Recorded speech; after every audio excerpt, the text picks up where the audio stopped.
in lockdown. The knee to the sitting bone, and even better is if I get my foot up to his sitting bone, he'll never get me in lockdown. So what am I doing? I'm beginning to put myself into a sprawl, and he's holding my ankle between his legs. But there's no lockdown there. So all these little things, when I watch Royler go against Eddie Bravo in those 2 matches, and if you look at fundamentally what Royler's problem was, his problem was he was trying to pass to one side, he was getting his leg over the top of one side. Eddie's almost letting him do that, but what Eddie is really doing with that is he's denying sitting bone connection. That's really, he's denying the guy the chance to get to sit. And that's really the same as what we're doing in De La Riva here.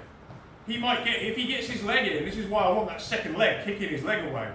Because if I stop him getting anywhere near with that second sitting bone, well then I just circle around him now. And then I put my hook in the far side and I begin playing my game. So any gap at all in that, almost irrespective of, in a guard passing position, any gap there at all, the guy on bottom begins to, if he knows what he's doing, he'll begin to take advantage of it. Because he controls that space between his heel and his sitting bone. And then he starts to begin to be able to control your knee, in Eddie's case, the knee. With De La Riva, you begin controlling the hip. Again, you entangle around the knee and get to the hip. And what Eddie's doing is entangling the knee to control your hips.